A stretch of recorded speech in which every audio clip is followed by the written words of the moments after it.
श्री राम जय राम जय जय राम। श्री राम जय राम जय जय राम।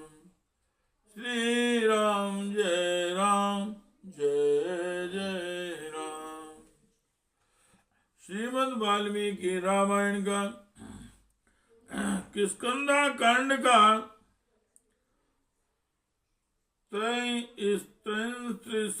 सर्गा अथवा 33वां सर्ग। लक्ष्मण जी का किष्किंधापुरी की शोभा देखते हुए सुग्रीव के महल में प्रवेश करके क्रोध पूर्वक धनुष को टंकारना, भयभीत सुग्रीव का तारा को उन्हें शांत करने के लिए भेजना तथा तारा का समझा बुझा कर उन्हें अंतःपुर में ले आना। श्री राम जय राम जय जय राम। श्री राम जय राम जय जय राम। अप्रति समादिष्टो लक्ष्मणा परिवीरिहा प्रवेश गुहां रम्यां किष्किंधां राम शासनं।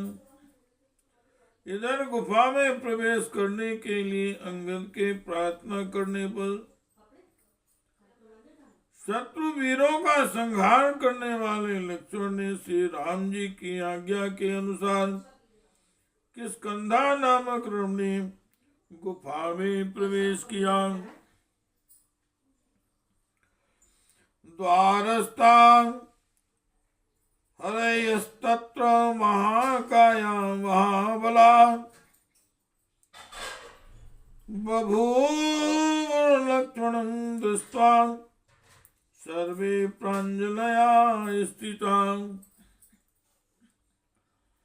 किष्किंधा के द्वार पर जो विशाल शरीर वाले महाबली वानर थे, वे सब लक्ष्मण को देख हाथ जोड़कर खड़े हो गए।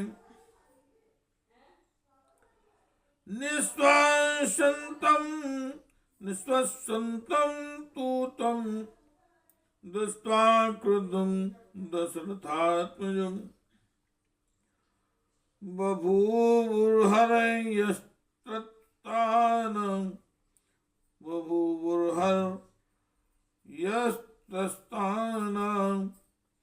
चैनम पर्यवारयन्। दशरथ नंदन लक्ष्मण को क्रोध पूर्वक लंबी सांस खींचते देख वे सब वानर अत्यंत भयभीत हो गए थे।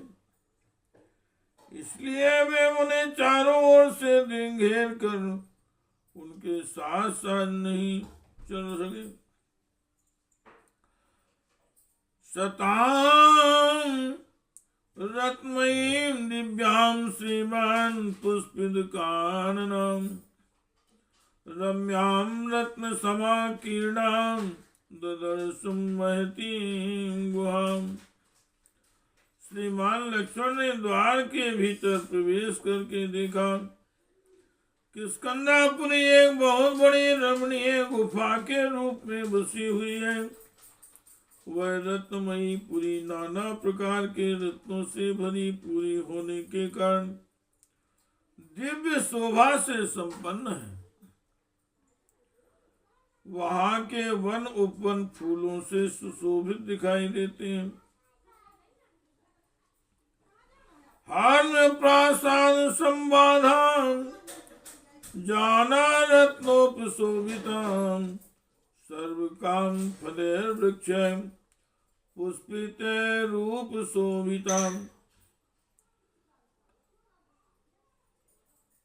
हार्म्यों धनिकों की अट्टालिकाओं तथा प्रासादों, देव मंदिरों और राजभवनों से वह पूरी अत्यंत घनी दिखाई देती थी। नाना प्रकार के रत्न उसकी शोभा बढ़ाते थे। संपूर्ण कामनाओं को पूर्ण करने वाले फूलों से युक्त लिखे हुए वृक्षों से वह पुरी शोभित थी। देव गंधर्व पुत्रश्च वानरे काम रूप भी दिव्यमालांबरधरे शोभितां प्रिय दर्शने। वहां दिव्य माला और दिव्य वस्त्र धारण करने वाले परम सुंदर वानर, जो देवताओं और गंधर्वों के पुत्र तथा इच्छानुसार रूप धारण करने वाले थे, निवास करते हुए उस नगरी की शोभा बढ़ाते थे। चंदना गुरु पद्मानां गंधे सुर सुरभि गंधितां मयरयाणां मधुनां चां सम्मोदित महापथां। वहाँ चंदन अगर और कमलों की मनोहर सुगंध छा रही थी। उस पुरी की लंबी चौड़ी सड़कें भी मेरे तथा मधु के आमोद से महक रही थी। बिंदु मेरु गिरि प्रख्य प्रासाद भूमि भी ददन निर्नद्यश्च विमलास्तत्र राघवा। उस पुरी में विंध्याचल तथा मेरु के समान ऊंचे ऊंचे महल बने थे, जो कई मंजिल के थे। लक्ष्मण ने उस गुफा के निकट ही निर्मल जल से भरी हुई पहाड़ी नदियां देखी। अंगदस्य ग्रहम रम्यम मेन्दस्य द्विविदस्य च गौयस्य गवाक्षस्य गजस्य सर्वस्य च विदुन्मालस्य सम्पाति सूर्याक्षस्य हनुमतः वीरवाहो सुबाहोश्च नलस्य च महात्मनः कुमुदस्य सुषेणस्य तारजावतोस्तथा दधिवक्त्रस्य नीलस्य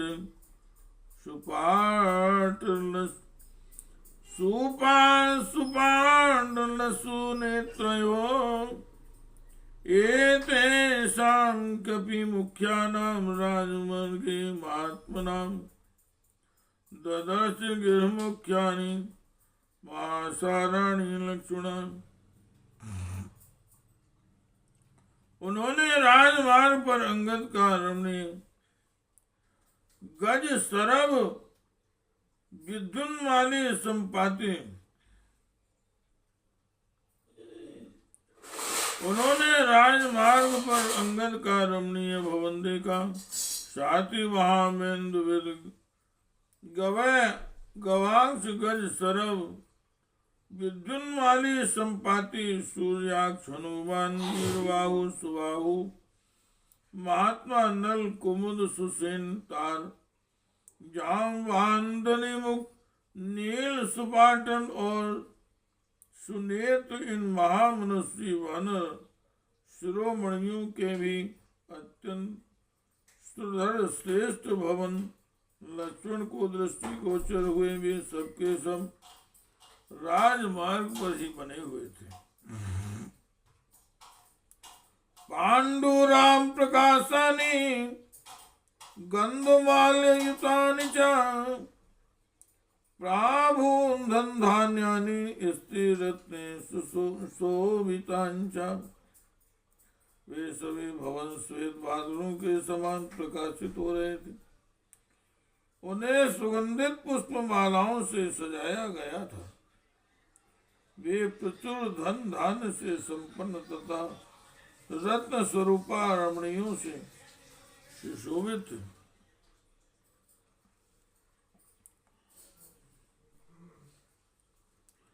श्री राम जय जय राम।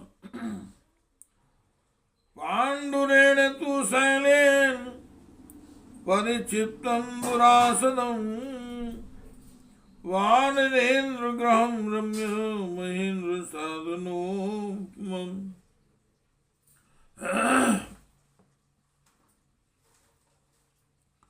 वानराज सुग्रीव का सुंदर भवन इंद्र सदन के समान रमणीय दिखाई देता था। उसमें प्रवेश करना किसी के लिए भी अत्यंत कठिन था।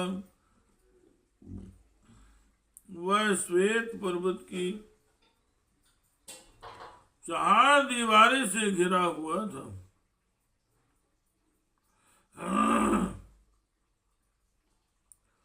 शुक्ले प्रासाद शिखरे कैलाश शिखरोप में सर्व काम फलेर वृक्षे पुष्प तैरूप शोभितम।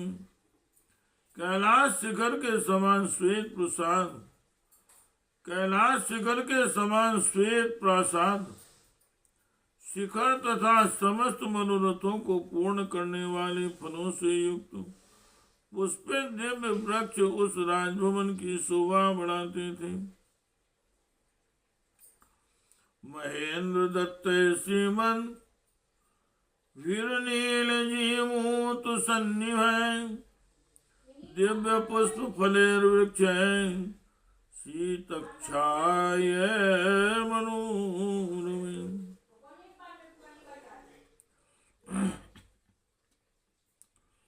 वहां इंद्र के दिए हुए दिव्य फल फूलों से संपन्न मनोरम वृक्ष लगाए गए थे, जो परम सुंदर नीले मेघ के समान श्याम तथा शीतल छाया से युक्त थे।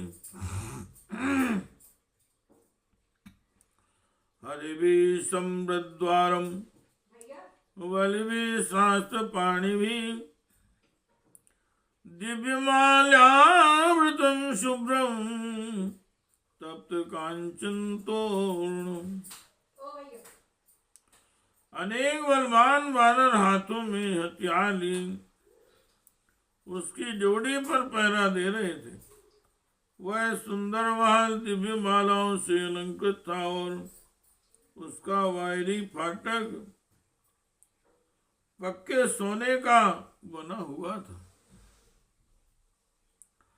सुग्रीवस्य गृहं रम्यं प्रविवेश महाबला आवर्यमाणा सौमित्र महाभ्रमयु भास्करा। महाबली सुमित्रा कुमार लक्ष्मण ने सुग्रीव के उस रमणीय भवन में प्रवेश किया। मानो सूर्यदेव महान मेघ के भीतर प्रविष्ट हुए। मेघ के भीतर प्रविष्ट हुए हों, मानो सूर्यदेव महान मेघ के भीतर प्रविष्ट हुए हों। उस समय किसी ने रोक टोक नहीं की। सा सप्त कक्षा धर्मात्मा याना समावृता दादर्श हंगुप्तम ददर्शान्तपुरं महत्। धर्मात्मा लक्ष्मण ने सवारियों तथा विविध आसनों से सुशोभित उस भवन की 7 देवड़ियों को पार करके बहुत ही गुप्त और विशाल अंतःपुर को देखा। हेमरान तपर्यंग कैर्बहुभिश्च वरासुनै महाहस्तर्णोपे तत्र समावृतम्। उसमें जहाँ तहाँ चांदी और सोने के बहुत से पलंग तथा अनेकानेक श्रेष्ठ आसन रखे हुए थे और उन सब पर बहुमूल्य बिछौने बिछे थे। उन सबसे वह अंतःपुर सुसज्जित दिखाई देता था। प्रविशन्नेव सततम सुश्राव मधुर स्वनम तंत्रिगी समाकीर्णम समता